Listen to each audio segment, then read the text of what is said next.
Bienvenue à tous à l'enseignement du jour. De partout où vous vous apprêtez à suivre cet enseignement dans les différents pays du monde, je vous salue dans le précieux nom du Seigneur Jésus-Christ.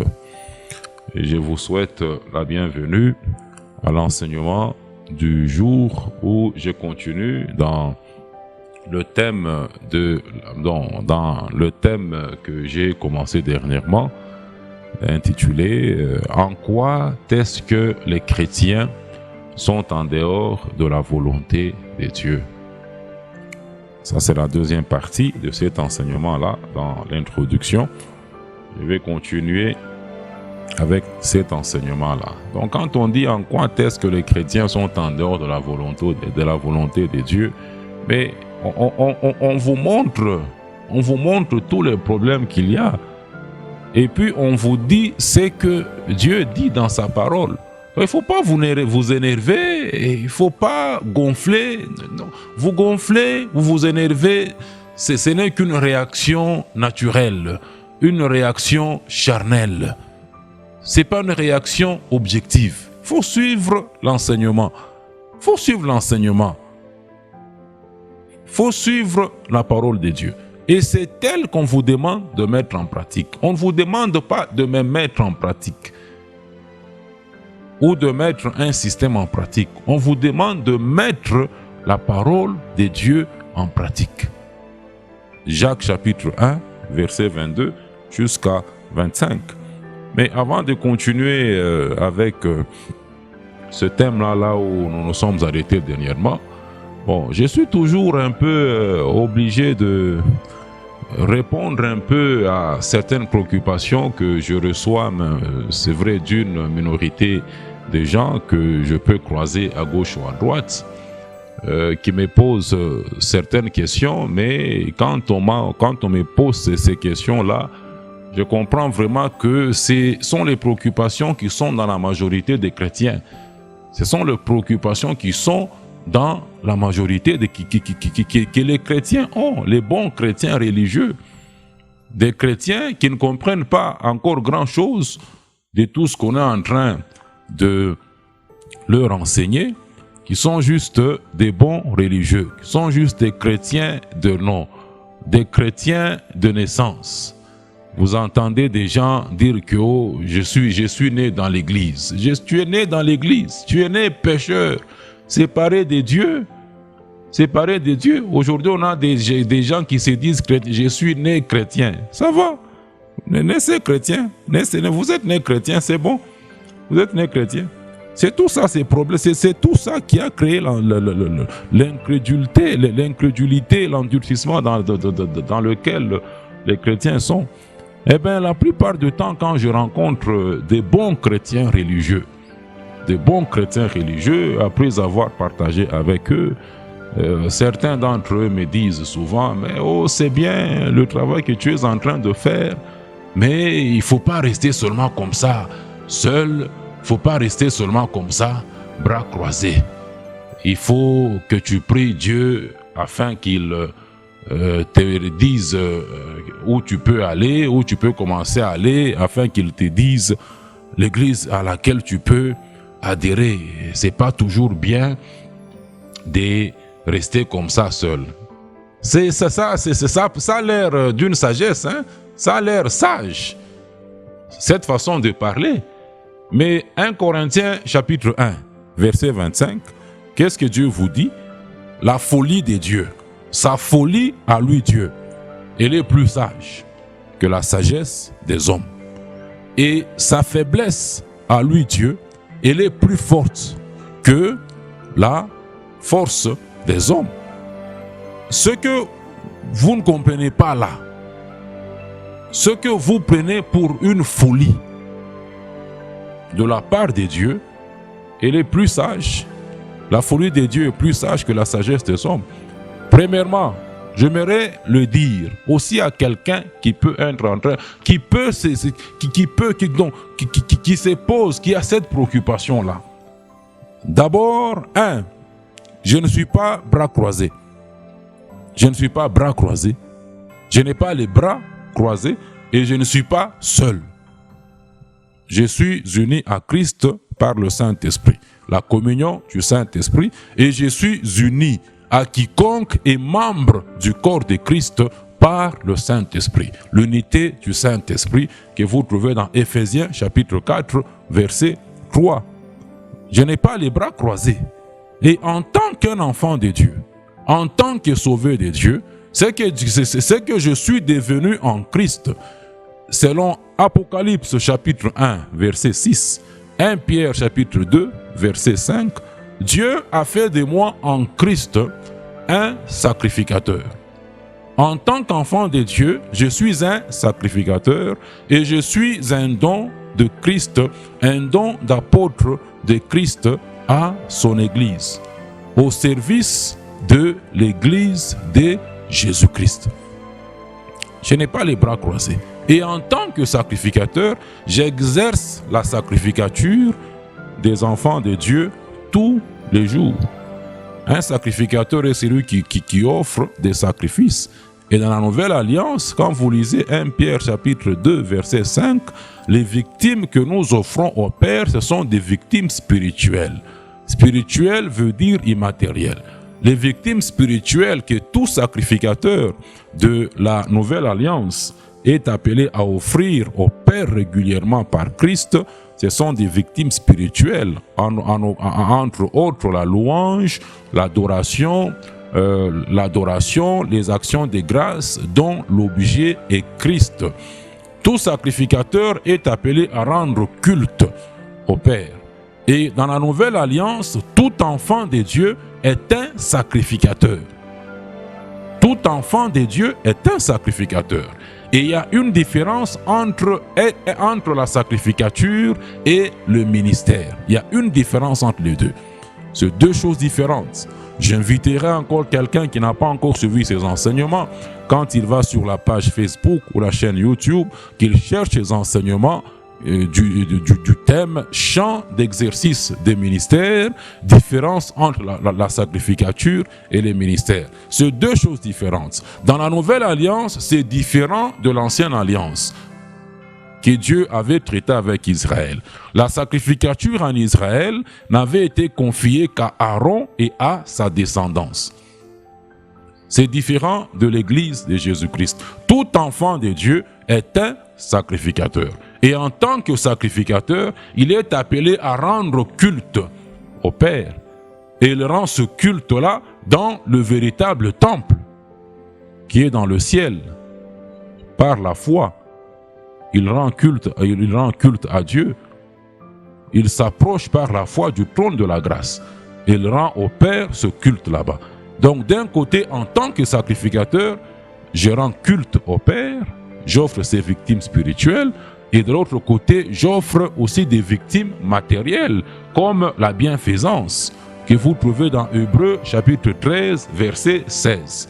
On vous dit, n'oubliez pas la bienfaisance et la libéralité, car c'est à de tels sacrifices, c'est à de telles victimes matérielles que Dieu prend plaisir. Dans la Nouvelle Alliance, nous exerçons la bienfaisance. Il n'y a pas de dîmes de la Nouvelle Alliance, ni offrande de ceci, offrande de cela. Ça n'existe pas. Ça n'existe pas. Ce n'est pas dans la Nouvelle Alliance. 2 Timothée chapitre 3, verset 16, toute écriture est utile pour vous enseigner tout ça. Nous exerçons la bienfaisance. Et de l'autre côté, j'exerce le don d'apôtre que je suis, que Christ a fait de moi à son Église. D'un côté, je suis un sacrificateur, j'exerce sa sacrificature. De l'autre côté, j'exerce le ministère que je suis. Et j'aimerais aussi le dire à celui qui est brebis du Seigneur, celui qui est déjà sauvé, que quand dans la série, dans le thème de la série, on vous parle du retour de tout enfant de Dieu à la bergerie du Seigneur Jésus-Christ, qui consiste à celui qui est déjà sauvé. Mais par égarement, il s'est retrouvé dans les églises des hommes. Les églises dont les hommes ont établi des statuts, dont les hommes sont visionnaires. Le retour consiste à quitter ces églises-là et à se reconnaître uniquement comme un membre de l'église de Jésus-Christ. comme un membre de l'Église de Jésus-Christ. Et quand il opère cette opération-là, quand il obéit à l'appel de Dieu et qu'il quitte les églises des hommes, il se reconnaît comme un membre de l'Église de Jésus-Christ. Ce n'est pas pour rester bras croisés, ce n'est pas pour rester sans rien faire. Il est aussi appelé à exercer la sacrificature et à exercer le ministère en fonction du don spirituel qu'il peut avoir reçu de la part du Saint-Esprit, ou à exercer le don qu'il peut aussi être de la part du Seigneur à son Église. Ce n'est pas pour rester bras croisés. Je ne vois pas en quoi est-ce que quelqu'un peut dire que je suis bras croisés, ou j'ai les bras croisés, ou rester comme ça. C'est la sagesse humaine, la sagesse charnelle, la sagesse mondaine, qui n'est pas une sagesse, qui n'est pas une sagesse divine, une sagesse qui ne vient pas des Écritures. Naturellement, si vous êtes un Congolais, où est-ce que vous devez aller chaque semaine pour être Congolais? Où est-ce qu'un Congolais est appelé à aller chaque semaine pour qu'il soit appelé Congolais, pour qu'il soit Congolais? Est-ce un lieu qui fait de vous Congolais? Est-ce un lieu qui fait d'un homme Congolais? Non, c'est pas un lieu. Même si le Congolais va aux États-Unis, il demeure Congolais. C'est pas ça, mon frère. Il demeure Congolais. Non. Vous êtes Congolais parce que vous êtes né des parents congolais et sur le sol congolais. Ce n'est pas un lieu qui fait de vous un Congolais. La nature vous enseigne toutes ces choses. Mais mes frères, Mupandi Sheko Akiri.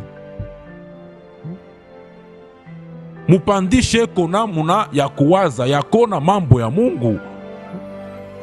Augmentez un peu le niveau de réflexion. La nature elle-même vous enseigne toutes ces choses, mais vous ne comprenez rien. De la même manière, quand Dieu sauve un homme, il naît de Dieu. Il naît de Dieu. Il n'est pas d'un homme. Il naît de Dieu. Jean chapitre 1, verset 13. Et Dieu devient son père. Un homme ne peut pas devenir père spirituel d'un homme. Ce n'est pas biblique. Il naît de Dieu.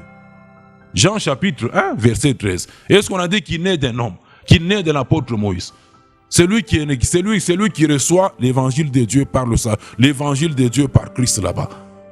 L'offre du salut de Dieu par Christ, qui accepte ça, qui y croit. Il naît de Dieu. Il devient enfant de Dieu. Il devient citoyen du ciel. Il est ajouté à l'église de Jésus-Christ. Selon Actes chapitre 2, verset 47.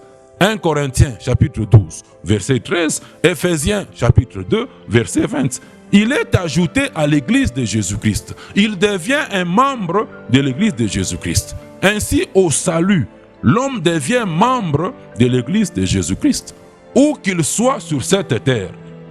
Il n'a pas besoin d'aller quelque part pour être membre de l'église de Jésus-Christ. Il n'a pas besoin d'aller quelque part. De la même façon qu'un Congolais n'a pas besoin d'aller quelque part pour devenir Congolais, un enfant de Dieu. Dès que Dieu le sauve, il devient membre de l'église de Jésus-Christ. Il n'a pas besoin d'aller quelque part pour devenir membre de l'église de Jésus-Christ, pour appartenir à l'église de Jésus-Christ. Il appartient à l'église de par son salut, à l'église de Jésus-Christ. Il y appartient par son salut. Maintenant, au Congo, quand il y a élection, seuls les Congolais vont voter, pas les étrangers. Dans l'église de Jésus, il y a au moins 4 raisons où les membres de l'église de Jésus-Christ, pas l'église d'un homme ou une communauté, où les membres de l'église de Jésus-Christ peuvent se réunir. 4 occasions qui nous sont révélées dans les Écritures. Peuvent se réunir où les membres de l'Église, peuvent se réunir pour le culte, pour rendre culte au Père, pour prendre part à la Sainte Seine, pour les prières et pour la réunion d'édification définie dans 1 Corinthiens 14, verset 26. Rien que les membres de l'Église, de Jésus-Christ peuvent se réunir pour ces quelques occasions là-bas. Pas les membres de l'Église et les incroyants. Actes chapitre 5, verset 13 au verset 12, on vous montre là où les apôtres et les premiers disciples se réunissaient au temple de Salomon. Ils se réunissaient sous les portiques de Salomon. Et au verset 13, on vous dit aucun n'osait se joindre à l'église. Aucun n'osait se joindre à eux. Dans Acte 2, 47, on vous dit que le Seigneur ajoutait à l'église ceux qu'il avait sauvés. Il n'ajoutait qu'à l'église. Pour devenir membre de l'église de Jésus-Christ, il faut être sauvé. Acte 5, 13, personne n'osait se joindre à l'église. Les gens se disent dans des bâtiments aujourd'hui église. Ils font appel au salut dans un bâtiment qu'ils disent église. Comment est-ce qu'un païen, comment est-ce que les païens se trouvent au milieu de vous si vous étiez église? On sauve à l'église. Acte 2, 47, pour être ajouté à l'église, il faut être sauvé. Acte 5, 13, personne n'osait se joindre à l'église. Lorsqu'ils se réunissaient sous le portique de Salomon, en Israël. Rien que les membres de l'église de Jésus-Christ peuvent se réunir. Et dans la nouvelle alliance, ils se réunissent dans les maisons des disciples. C'est parce qu'ils sont membres de l'église de Jésus-Christ qu'ils peuvent se réunir. Ils ne deviennent pas membres de l'église de Jésus en se réunissant. Ils n'appartiennent pas à l'église de Jésus parce qu'ils se réunissent. Ils le sont de par leur salut. De par leur salut. Vous comprenez? Je n'ai pas besoin d'aller quelque part pour dire que j'appartiens à l'église de Jésus. Je n'ai pas besoin de rejoindre. Il n'y a aucune prière que je peux adresser à Dieu pour qu'il me dise où je peux aller, où je peux aller, quelle église je peux, et l'église d'un homme je peux rejoindre. Non, j'appartiens à l'église de Jésus. De par mon salut, je suis membre de l'église de Jésus. Je suis membre de l'église de Jésus. Et Jésus n'a pas une église universelle et des églises locales. Il n'en a pas. Il n'en a pas. Je suis souvent appelé à répondre à toutes ces préoccupations-là, puisqu'elles vous rongent. Elles rongent les gens. Les gens ne comprennent pas la sagesse de Dieu. Les gens ne comprennent pas qu'un homme comme moi, avec toute la connaissance de la parole de Dieu, soit en train de faire uniquement ce qu'il est en train de faire. Les gens ne comprennent pas. C'est une folie. C'est une folie. Pour les chrétiens, c'est une folie. C'est une folie. Les gens ne comprennent pas. Ne comprennent pas. 1 Corinthiens 1, 25, la folie de Dieu, elle est plus sage que la sagesse des hommes. Elle est plus sage que la sagesse des hommes. Je vous ai dit dernièrement, quand vous connaissez la volonté de Dieu, il faut la mettre en pratique. Et quand vous mettez la volonté de Dieu en pratique, quand vous obéissez, vous faites, parce que Dieu vous l'a dit dans sa parole, c'est Dieu qui est en train de vous conduire. C'est lui qui vous conduit. C'est lui qui vous conduit. D'autres bons religieux, quand ils croisent, bons religieux chrétiens, quand ils croisent peut-être ma femme, pauvre femme, il faut la laisser tranquille. Elle est ma femme dans la vie sur cette terre. La nouvelle naissance ne supprime pas la vie sur cette terre. Là au ciel, elle ne sera pas ma femme. Elle est ma sœur en Christ. Dans l'église de Jésus, elle est ma sœur en Christ. Il faut la laisser tranquille. On la harcèle là. Oh non! Ton mari, quand quelqu'un tombe sur un enseignement comme ça peut être à la télévision, au hasard là-bas ou sur les réseaux sociaux. Ton mari veut devenir pasteur, il veut commencer une église. Quand il me raconte ça, ça m'énerve d'abord. Je ne comprends pas le raisonnement. Et certains pasteurs de communauté lui posent ces gens des questions. D'autres appellent mes frères, selon la chair. Votre frère, il veut commencer une église, il veut devenir pasteur. Votre frère veut devenir pasteur. Ton mari veut devenir pasteur. C'est-à-dire, il veut avoir aussi une église communauté. Mes frères, c'est que vous n'avez rien compris. Vous n'avez rien compris des Écritures. Vous n'avez rien compris de la parole de Dieu. Vous n'avez rien compris. Quand vous pouvez vous rabaisser, même à ce niveau-là, vous n'avez rien compris du tout. Les 5 ministères d'Éphésiens chapitre 4, verset 11, Christ les a donnés pour être au service de son Église. Il a donné tous les 5 ministères. Apôtres, prophètes, évangélistes, pasteurs, docteurs, pour être au service de son Église. Ils n'ont pas leurs églises à eux, mais sont au service de l'Église de Jésus-Christ. Et moi, je suis peinard au service de l'Église de Jésus-Christ. Je n'ai pas une église à moi. Et je n'ai aucune intention d'avoir une église à moi. Je suis au service de l'église de Jésus-Christ. Je suis au service de l'église de Jésus-Christ. Je n'ai pas un projet, ni un avant-projet, ni un cauchemar d'avoir une église à moi, comme tout le monde a son église aujourd'hui. Je suis au service de l'église de Jésus-Christ. C'est comme on t'engage dans une entreprise, on t'engage à la SNCC, mais tu deviens agent, que tu sois directeur, que tu sois superviseur de travaux, que tu sois superintendant, tu es agent de la SNCC. Tu es agent de la SNCC. La SNCC ne devient pas ton entreprise. Tu es agent, c'est pas ça. Tu es agent de l'entreprise d'autrui. Dieu me sauve. Il fait de moi membre de son église. Il fait de moi don d'apôtre à son église. Je suis au service de l'église d'autrui de Jésus-Christ. He said in Matthew chapter 16, 18. Matthieu 16, 18. I shall build my church. Je bâtirai mon église. C'est son église qu'il est en train de bâtir, Bakweto. Moi, je n'ai pas une église à moi. Il ne faut pas vous rabaisser. Il ne faut pas vous rabaisser à ce niveau là-bas. La sagesse de Dieu, elle est plus sage. La folie de Dieu, elle est plus sage que la sagesse du monde, que la sagesse des hommes. Je suis déjà au service de l'église de Jésus-Christ. Si tu es sauvé là, toi qui m'entends pendant ce temps, si tu es convaincu d'être brebis du Seigneur en tant que don d'apôtre de Christ à son église, je suis là pour te perfectionner, Ephésiens 4, 12, pour te perfectionner en vue de l'œuvre du ministère, en vue du service que tu es appelé à rendre au Père. Tu comprends? Donc moi, je n'ai pas une église à moi. Je suis déjà au service de l'église de Jésus. Je suis au service de l'église de Jésus. C'est à la même église où j'appartiens. Je ne suis le chef de personne. Je suis juste votre frère en Christ, mais à qui le don d'apôtre a été donné pour faire ce travail que je suis en train de faire.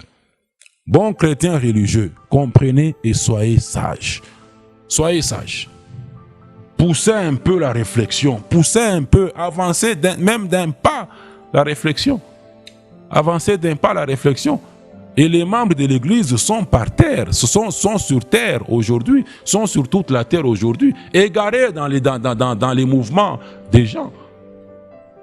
Par la technologie aujourd'hui, par les réseaux sociaux, par la radio, par la télévision, on atteint tout ce monde-là qui est membre de l'église de Jésus-Christ. Et en tant qu'apôtre, je ne suis pas seulement don du Seigneur Jésus à l'endroit de son église, mais aussi à l'endroit du monde pour le salut de Dieu par le sacrifice de Jésus-Christ. Et je le dis toujours, je suis apôtre, je ne suis pas apôtre par la volonté d'un homme, ni par la volonté des hommes.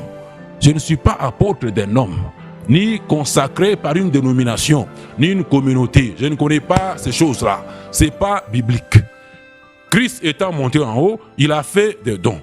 Il a donné les uns comme les apôtres, les autres comme les prophètes, pas un homme. Toi, tu peux faire de moi un apôtre. Tu peux faire de moi un apôtre. Un homme peut faire de moi ce que je suis. Lui-même qui ne comprend même pas tout ce que je suis en train de dire là, et faire de moi ce que je suis. Il ne faut pas rêver, hein. Il ne faut pas rêver. Hein?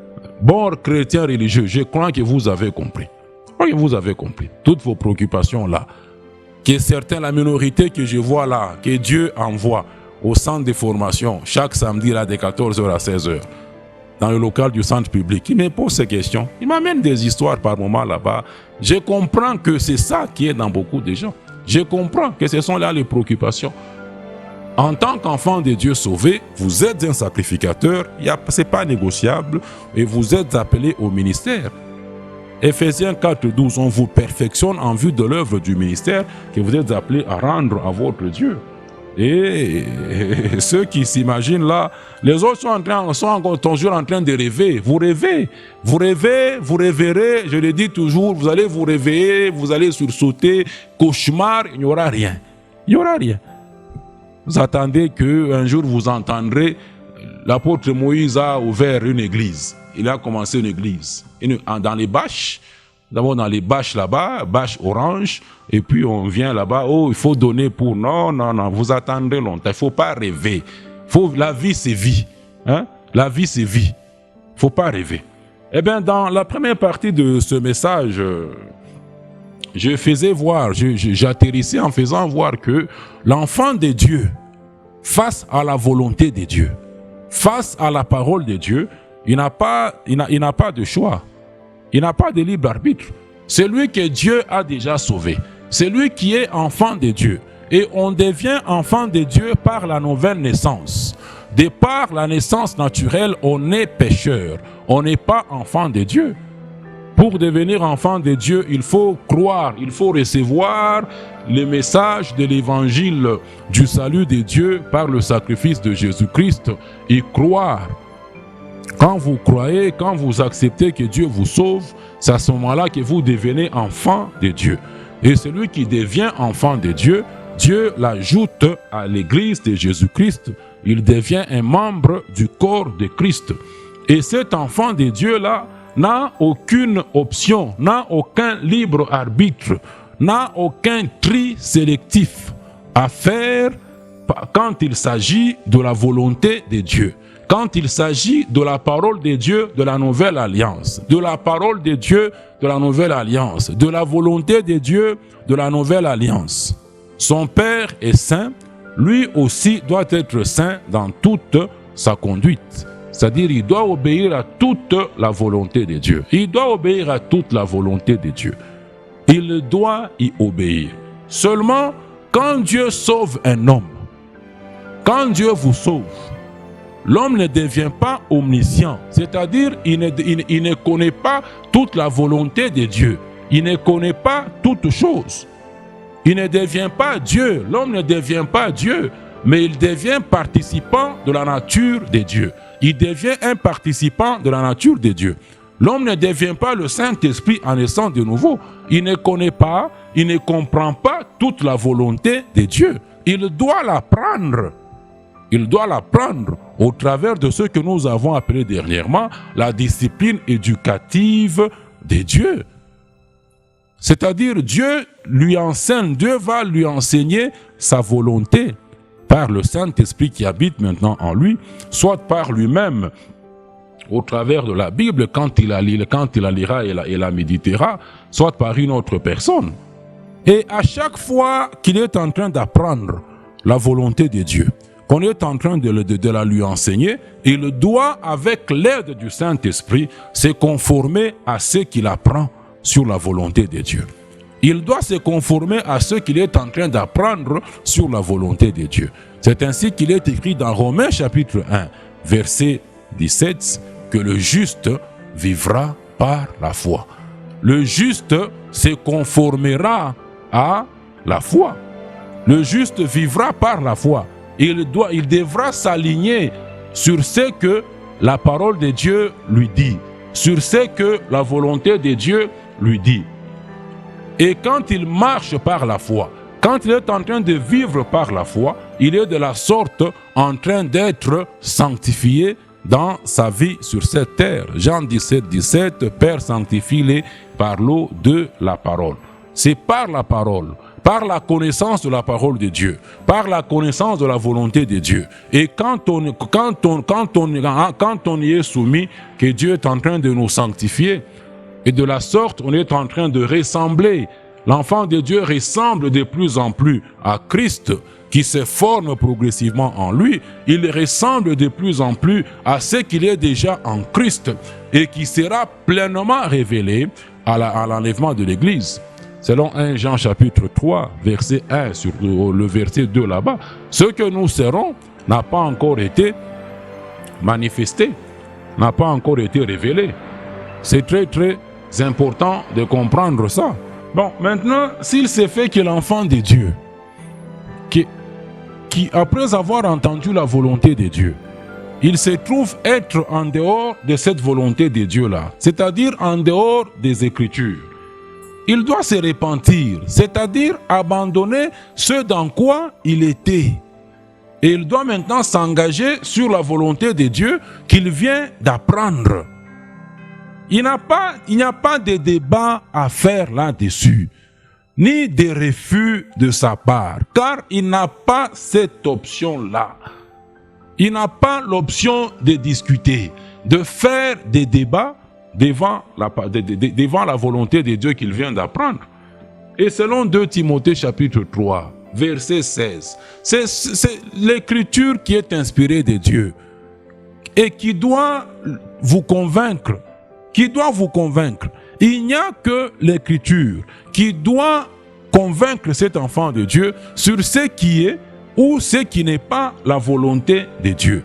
Il n'y a que l'écriture, pas la sagesse humaine, pas les systèmes des hommes. Il n'y a que l'écriture qui doit vous enseigner, qui doit vous convaincre des erreurs, qui doit corriger vos erreurs et qui doit vous instruire dans la justice. Malheureusement, aujourd'hui, dans le monde chrétien, face à la volonté de Dieu, qui est clairement révélée, noir sur blanc, qui est la seule écriture inspirée de Dieu, les chrétiens du monde entier engagent des débats basés sur leur sagesse humaine.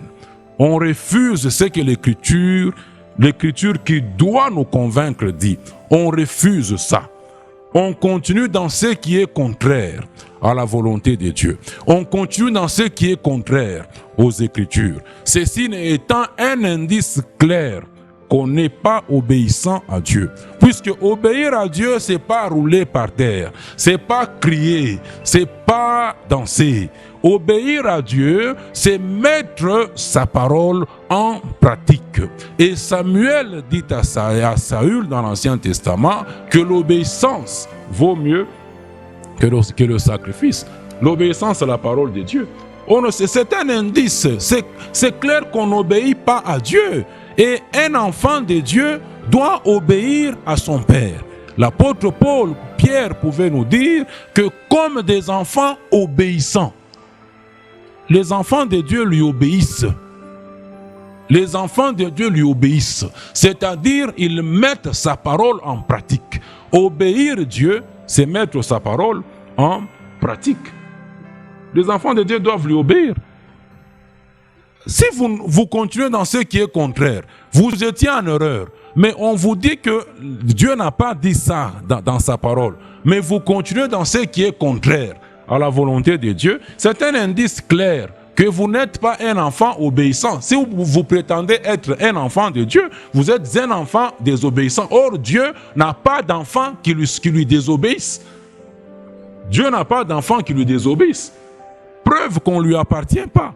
Preuve qu'on n'appartient pas à Dieu. Preuve que ce qu'on dit là être de Dieu, c'est un mensonge. Et selon 2 Corinthiens 4, 3 jusqu'à 5, vous n'êtes qu'un incrédule. On est un incrédule en train d'aller à la perdition.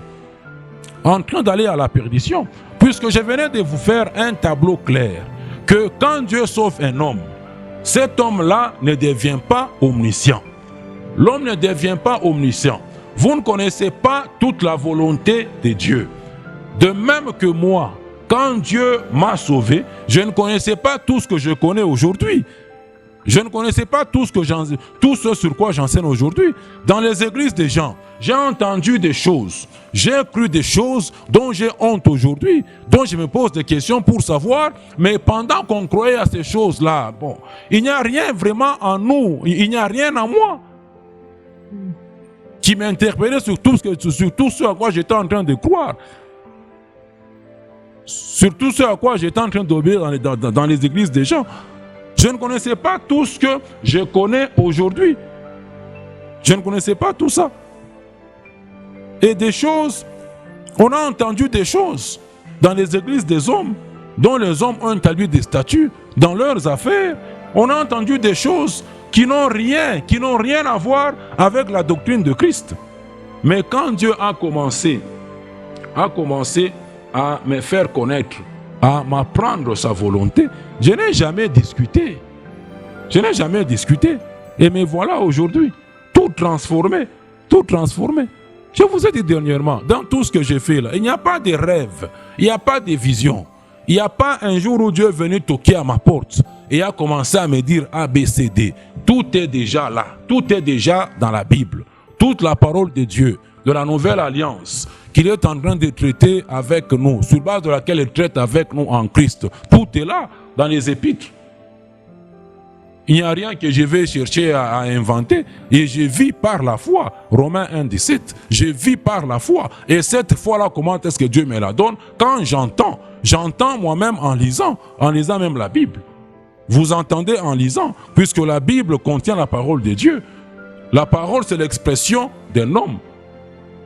La parole, c'est l'expression d'un homme. Quand je lis les Écritures de la Nouvelle Alliance, Dieu me parle. Mais voilà, je suis là, tout transformé. Je ne connaissais pas tout ce que je connais aujourd'hui. Quand on ne connaît pas, c'est une chose.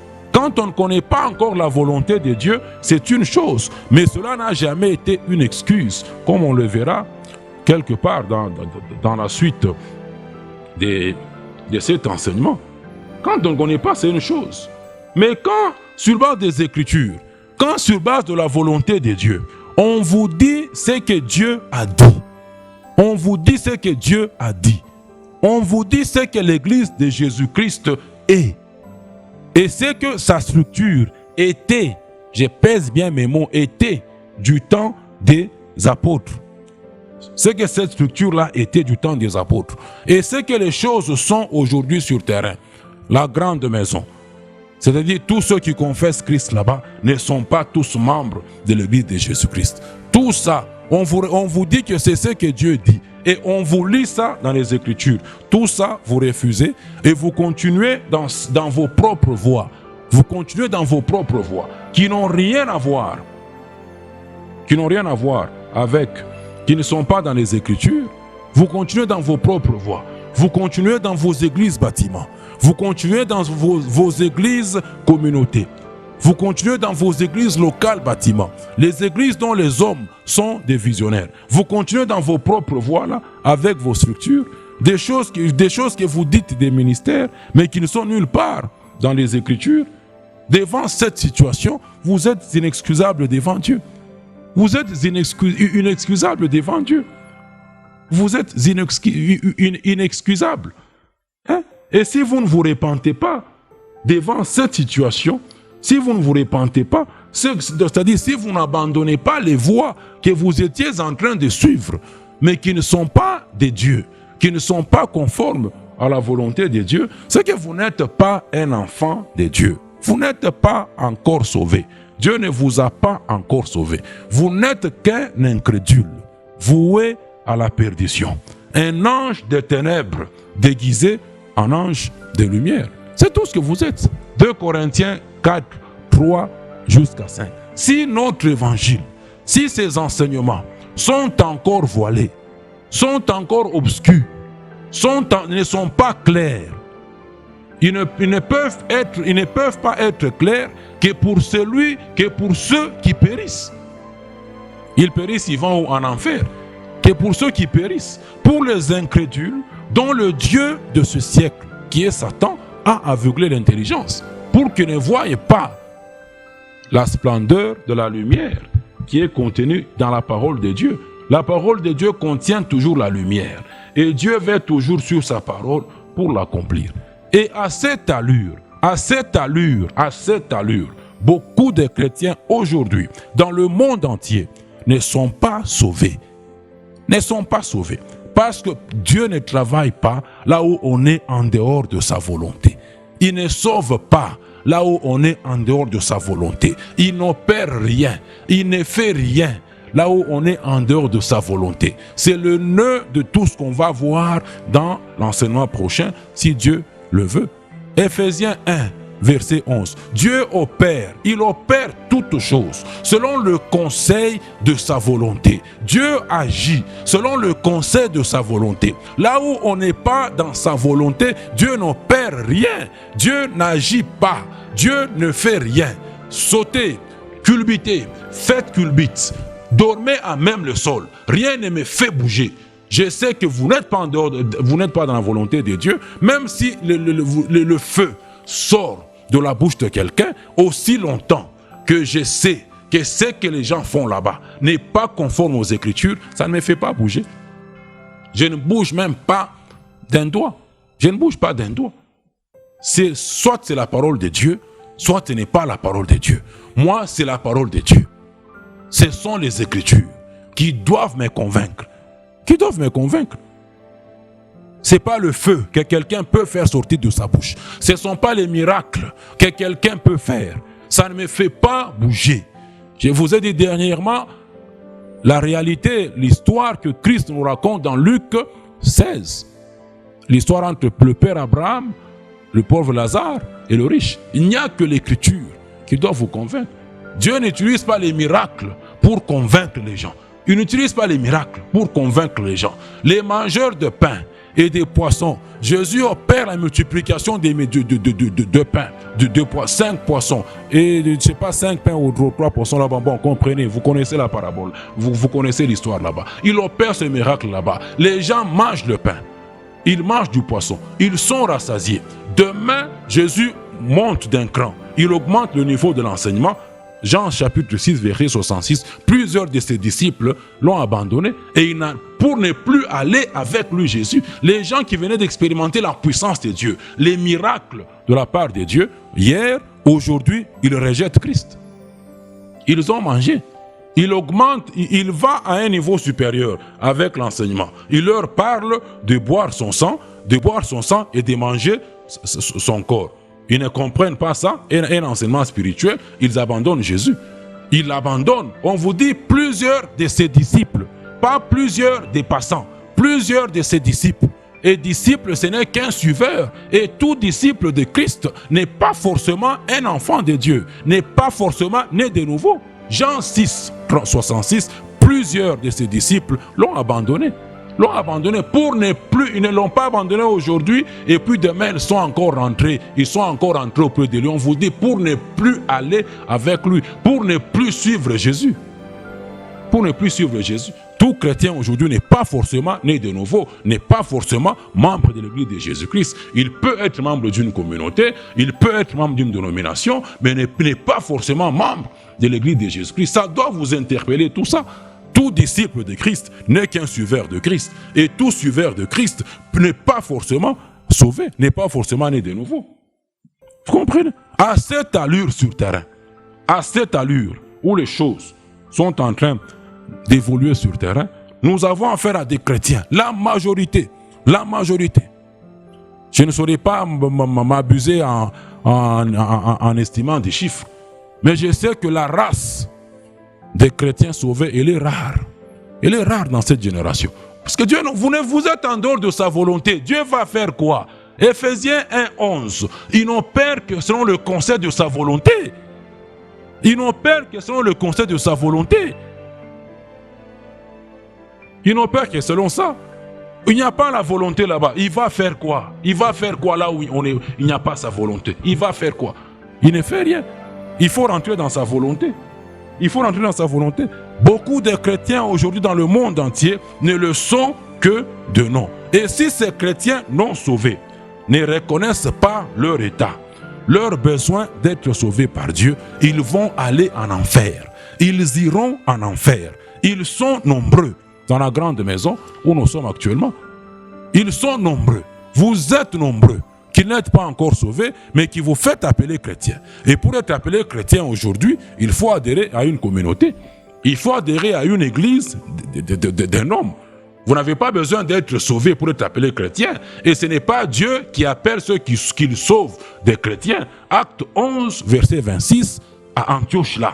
Les gens d'Antioche ont commencé à appeler les disciples de Christ. Eux, au moins d'Acte 11 là-bas, ceux qu'ils appelaient chrétiens, ils l'étaient de par le salut, ils l'étaient de par la nouvelle naissance. Ce n'est pas le cas aujourd'hui. Ce n'est pas le cas aujourd'hui. Chrétiens, ne vous laissez pas séduire, ne vous laissez pas tromper par les ouvriers du diable qui sont nombreux aujourd'hui dans la grande maison où nous sommes, déguisés en anges de lumière. Et si la tendance n'est pas inversée sur terrain, beaucoup de chrétiens iront en enfer. Comme je venais de le dire. Pas parce qu'ils perdront leur salut. On ne peut pas perdre le salut. Le salut, vous êtes sauvé par la grâce, par le moyen de la foi. C'est un don de Dieu. Vous n'avez rien fait. Vous n'avez pas jeûné, vous n'avez pas prié, vous n'avez pas déjeuné pour que Dieu vous sauve. C'est un don de Dieu, par le moyen de la foi. Vous n'avez pas mérité le salut, vous méritiez la mort. Vous méritez le feu éternel de la même façon que moi. Pécheur, né pécheur dans ce monde, séparé de Dieu, destiné à la mort éternelle. Vous cherchez votre destinée, c'est ça. La destinée de tout homme pécheur, de tout celui qui refuse l'offre du salut de Dieu par le sacrifice de Jésus, c'est le feu éternel. On ment les gens, il faut entrer dans l'année de ta destinée. Il faut entrer dans ta destinée. C'est le feu éternel. La destinée de quiconque n'accepte pas le salut de Dieu par le sacrifice de Christ, le feu éternel. La destinée de celui que Dieu a déjà sauvé, qui est un enfant de Dieu, c'est la gloire éternelle avec Christ au ciel. Quelle destinée vous cherchez encore? Quelle destinée? Quelle destinée? Le feu. Vous irez en enfer. Beaucoup iront là-bas. Beaucoup de chrétiens. Et vous êtes dans une position très très dangereuse. Puisque vous êtes arrivés au même niveau où les pharisiens étaient avec le Seigneur. Les gens qui ne reconnaissent pas leur état. Vous êtes dans une pire position que même les gens du monde que Dieu va continuer à sauver. Vous ne reconnaissez pas votre état. Votre état. Vous êtes chrétien de nom. Comment est-ce que vous... Bon... Je ne sais pas ces histoires. Je ne sais pas. Beaucoup iront en enfer. Pas parce qu'ils vont perdre le salut. On ne perd pas le salut. Je viens de vous le faire voir. C'est un don de Dieu. Je n'ai rien fait. Maintenant, qu'est-ce que je peux faire pour me garder, pour me conserver le salut? Qu'est-ce que tu peux faire? Tes petites prières-là, qui ne sont même pas conformes à la volonté de Dieu, c'est ça qui va t'aider. C'est par la grâce que tu es sauvé. Tu n'as rien fait, tu n'as rien mérité. On méritait tous le feu éternel là-bas. On méritait tous le feu éternel. Non, mais parce que c'est ces gens-là, ces chrétiens-là qui vont aller en enfer, qui vont accompagner Satan et ses démons et les autres en enfer, n'ont jamais été brebis du Seigneur. N'ont jamais été brebis du Seigneur. Qui, lorsque elles, ces brebis-là du Seigneur, entendent la voix de leur berger, entendent la voix, même lorsqu'ils ont été égarés, lorsqu'ils entendent la voix du bon berger, ces brebis-là suivent cette voix-là et suivent la voix du berger qui est sa parole, c'est marcher derrière le bon berger qui est Christ. Souvenez-vous de l'avertissement de Paul, des 2 Corinthiens 4, 3, 5. C'est un avertissement qu'il lance aux chrétiens, qu'il lance aux gens, que si notre évangile est encore voilé, il ne peut être voilé que pour ceux qui périssent. C'est un avertissement. Si la parole de Dieu, de la nouvelle alliance qu'on vous enseigne, est encore voilée pour vous, on vous avertit que si ces choses ne sont pas claires, vous êtes en train de périr. Ça doit vous éveiller, chrétiens de nom. Ça doit vous éveiller, chrétiens religieux. Ça doit vous éveiller. Ça doit être la puce qu'on vous met à l'oreille. Si c'est obscur, si ce n'est pas clair, si c'est de la chimie, des intégrales arithmétiques que vous êtes en train d'entendre, qui pour vous, vous êtes en train de périr. Et c'est lui qui fait que ça ne soit pas clair pour vous, puisque la parole de Dieu contient toujours la lumière. C'est lui qui fait que ça ne soit pas clair, c'est le Dieu de ce siècle qui a aveuglé votre intelligence. C'est-à-dire qui vous a amené à croire ce qui n'est pas conforme à la volonté de Dieu. Vous comprenez? Donc, c'est un avertissement. C'est un avertissement. C'est un avertissement. Aujourd'hui, les chrétiens du monde entier, pas de l'église de Jésus-Christ sur terre, sont dans une très très mauvaise position, comme je venais de le dire. Une position dangereuse, d'incrédulité notoire face à la parole de Dieu. Tout comme le furent les pharisiens du temps de Jésus-Christ sur terre. Des gens qui ne reconnaissent pas leur état devant Dieu, leur égarement face à la parole de Dieu. Ayant des yeux grandement ouverts, mais ne voyant rien. Ayant des oreilles pour entendre, mais n'entendant rien. N'entendant rien. N'entendant rien.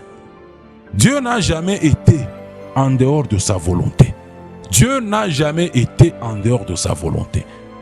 Même dans Romains 12, 6 là-bas, Dieu vous dit par Paul, même que celui qui prophétise là, qui a le don de prophétie, qu'il prophétise selon l'analogie de la foi, qu'il prophétise selon la parole de Dieu, selon ce que Dieu nous a déjà enseigné. Dieu n'a jamais été en dehors de sa volonté. Et aussi longtemps que le fondement n'est pas biblique, le fondement sur lequel on est en train de bâtir, on est en train de faire tout ce qu'on fait là, aussi longtemps qu'il n'est pas biblique, qu'il n'est pas dans la nouvelle alliance, Dieu n'y est pas. Dieu n'y fait rien.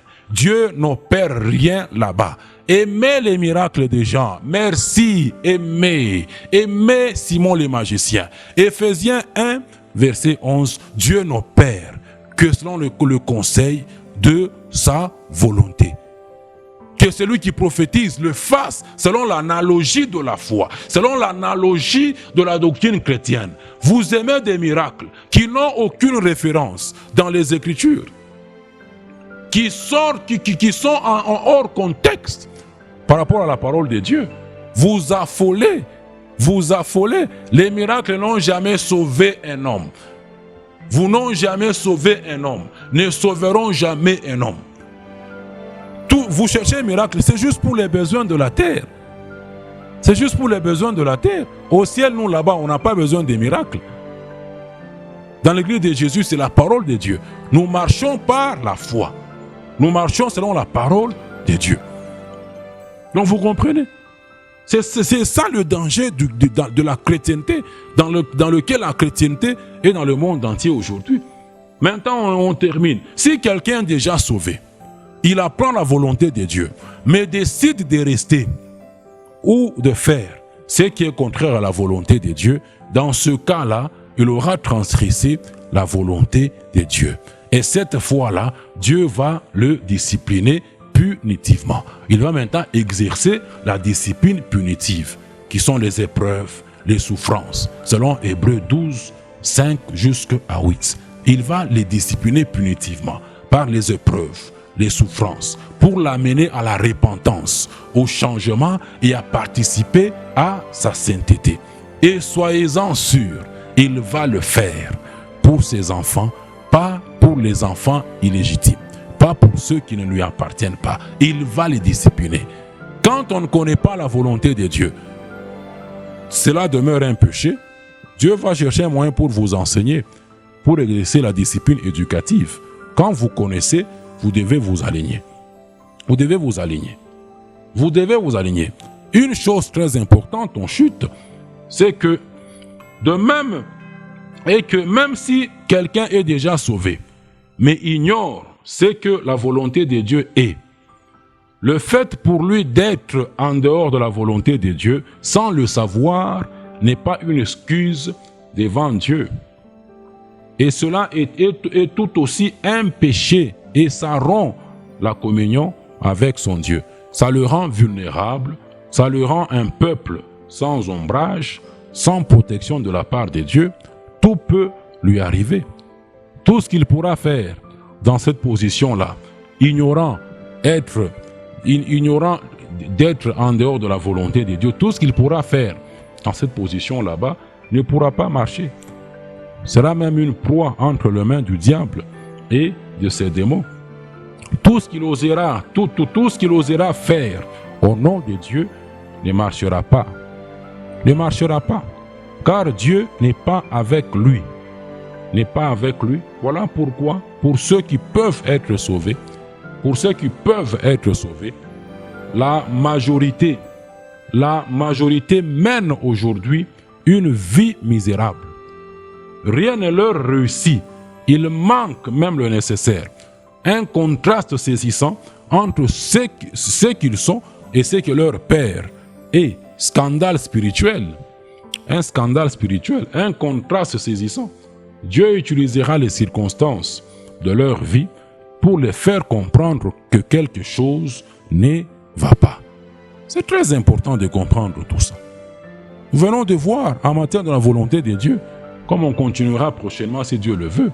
C'est quand Dieu vous sauve, vous ne devenez pas omniscient. Vous n'acquérez pas toute la connaissance de Dieu. Est-ce difficile de reconnaître qu'on s'est trompé? qu'on n'est pas dans la volonté de Dieu et de confesser, de se repentir et d'aller de suivre la volonté de Dieu. Est-ce vraiment difficile?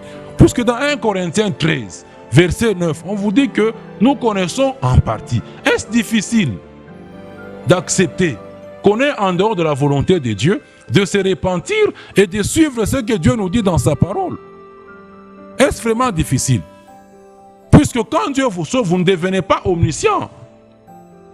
Il doit vous enseigner par le Saint-Esprit qui habite en vous. Et le Saint-Esprit ne vous enseignera jamais une parole que vous n'avez jamais entendue, une parole sur laquelle vous n'avez jamais médité. Il ne vous enseignera jamais. Dieu va vous organiser le temps et les circonstances pour vous enseigner la discipline éducative. Maintenant, vous êtes sauvés. On vous révèle la volonté de Dieu. On vous l'enseigne.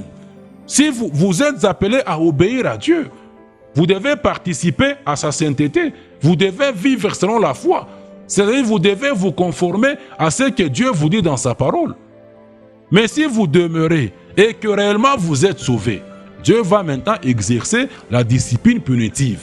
Il va vous envoyer des souffrances, des épreuves qui vont vous faire mal pour travailler en vous afin de produire la repentance et que vous puissiez rentrer sur le droit chemin. S'il ne le fait pas, c'est que vous n'êtes pas son enfant. Dieu ne discipline pas les enfants illégitimes.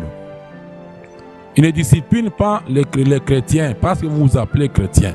Il discipline les chrétiens qu'il a sauvés. Les chrétiens qui sont nés de nouveau. Il ne discipline pas ces gens là-bas. Il ne discipline pas les enfants illégitimes. Il ne discipline que ses enfants. C'est très important. Et toujours à l'esprit l'introduction de ce message, le début de ce message.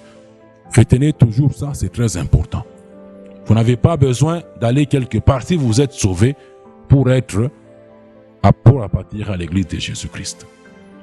De par votre salut, Dieu vous a ajouté à son église.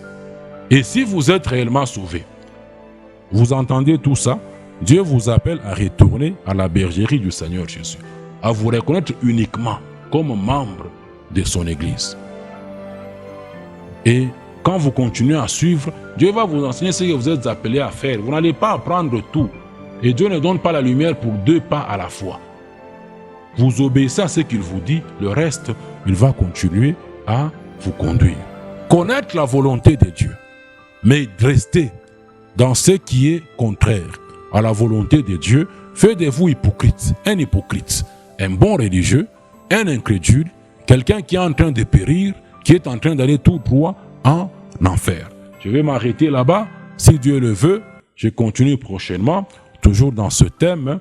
En quoi est-ce que les chrétiens sont en dehors de la volonté de Dieu? Eh bien, pour l'instant, que l'amour de Dieu, le Père, la grâce du Seigneur Jésus et la communion du Saint-Esprit demeurent avec les membres de son Église au nom de Christ Jésus. Amen.